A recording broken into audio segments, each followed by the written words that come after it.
Alors, bienvenue encore une fois. La vidéo précédente, c'était par rapport au potentiel, c'est-à-dire vous pouvez faire toutes les choses possibles. Vous savez, il y a des gens qui savent ce qu'ils peuvent faire, ils ont des bons projets, ils ont beaucoup d'objectifs.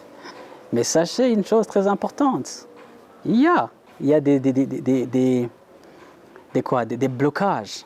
Il y a des blocages. Vous voulez faire de grandes choses, vous avez vu que vous pouvez le faire, et c'est vrai, vous pouvez le faire. Maintenant, je vais vous parler de ces ennemis, parce que si vous avez connaissance de ces ennemis, vous allez le voir. Je vais aller un peu. Le premier ennemi, c'est la plainte.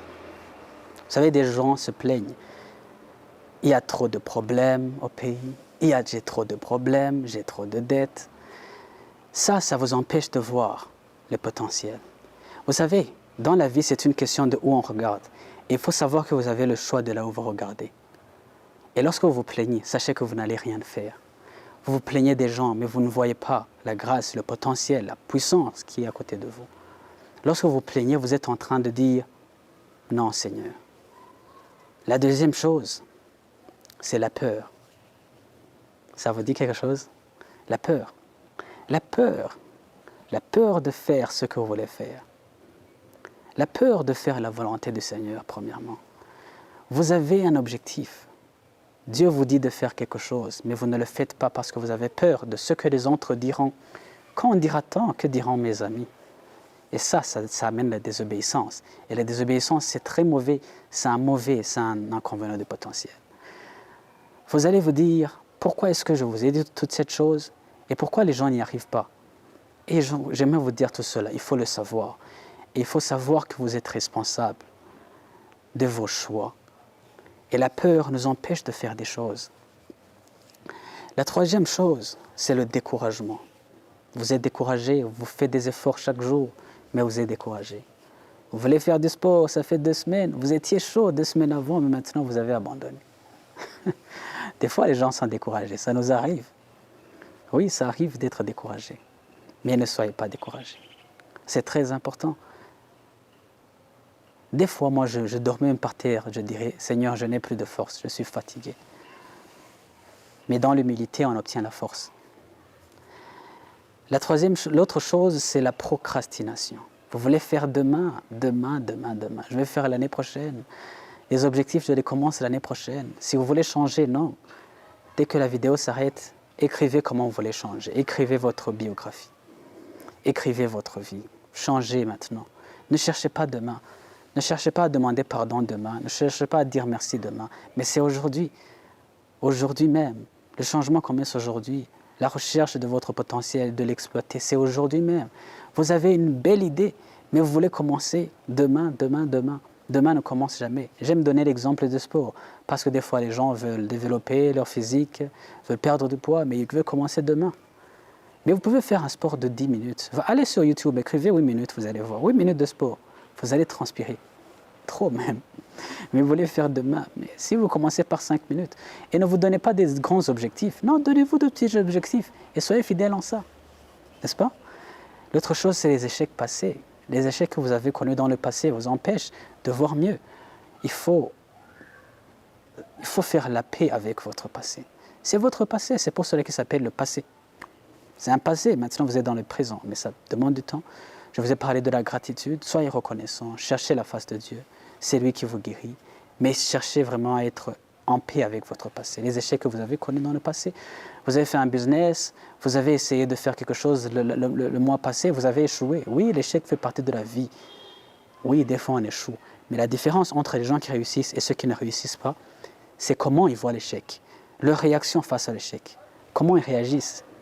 Les gens qui échouent et qui réussissent, ils échouent tous. Mais la différence, c'est comment est-ce que nous voyons cet échec. Il y a des souffrances de ce monde, mais il faut savoir que Jésus a vaincu le monde. Moi, ce qui m'importe, c'est mais sachez que j'ai vaincu le monde. Et quand je sais ça, je sais que tout ce qui va m'arriver, je sais que je vais gagner. Parce que nous sommes plus que vainqueurs par celui qui nous a aimés. Alors, les distractions. Mes chers amis, les distractions. Ce que vous allez faire après votre vidéo, ça va prendre, vous voyez, les paroles qui sont tombées dans les épines.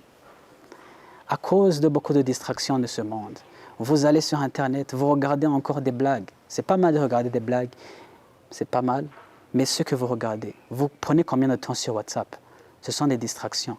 Ça empêche la parole d'être fructueuse. Ça empêche ce que je vous dis de faire des choses. Ça empêche, ça vous prend la force et cette puissance d'agir parce qu'il y a des distractions. Les TikTok, nous pouvons passer des heures sur TikTok. Vous passez combien de temps sur Instagram? C'est une distraction, ça tue votre potentiel. Et ça, j'aimerais le dire très sincèrement. Les distractions, c'est la chose qui fait le plus, qui tue beaucoup plus notre potentiel. N'est-ce pas? Il y a des gens qui sortent de l'église, ils sont très contents. Dans des formations, ils sont très contents. Les gens qui ont beaucoup de théories, mais ils sont distraits. Quand tu es distrait, you have to be focused tout le temps.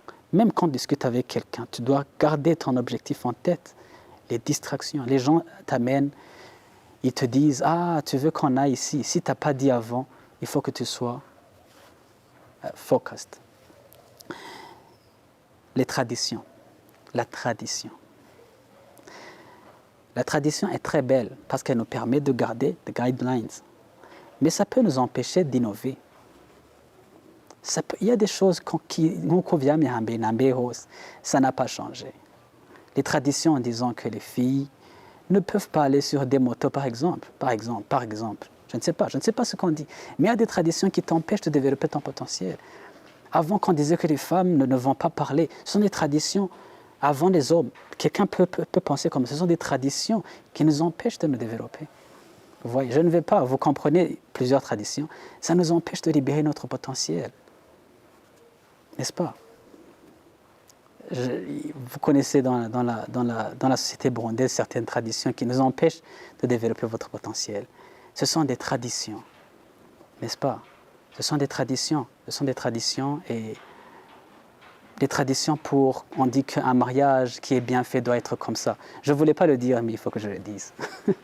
Qu'un mariage doit être comme ça, qu'on doit payer autant d'argent, tout. Ce sont des traditions qui se fait, qui est difficile des fois de bien gérer où on est entraîné. Mais ça arrive des traditions, certaines choses. Alors, tu as une manière de réfléchir, une entreprise, elle a grandi, ça fait 20 ans, tu dis à le promoteur qu'il faut changer, il dit hey, « petit, toi tu n'as jamais, j'ai utilisé ça depuis 20 ans, ça marchait. » Mais les choses évoluent, maintenant il y a les réseaux sociaux, il faut qu'on puisse évoluer, une manière de penser. Avant, tu priais, il y a 2 ans, tu priais d'une certaine manière, et maintenant tu commences à prier de la même manière. Les églises, beaucoup de choses. On ne veut pas changer, nous devons évoluer.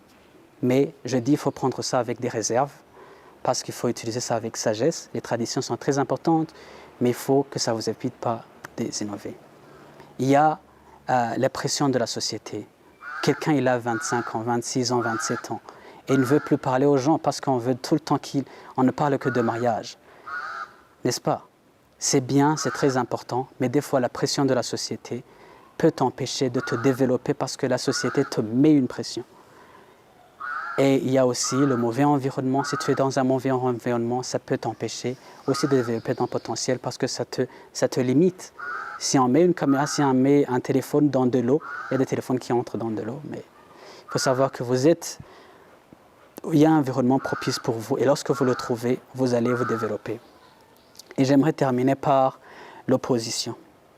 L'opposition, vous devez savoir si vous commencez quelque chose, vous allez avoir des oppositions. Et il y a des gens qui ne veulent pas que vous développiez, mais vous allez avoir des oppositions. Mais ça aussi, ce sont des obstacles au développement de votre potentiel. Alors, il y a beaucoup d'obstacles. Continuez à réfléchir, vous pouvez aussi proposer, il y a beaucoup d'obstacles. Mais sachez que ça ne se fait pas de soi. Mais j'espère que vous allez pouvoir aller au-delà. J'espère que cette vidéo vous a aidé, les quelques obstacles que je vous ai donnés. J'espère que ça va vous aider. Et merci beaucoup pour votre attention. À la prochaine. Merci.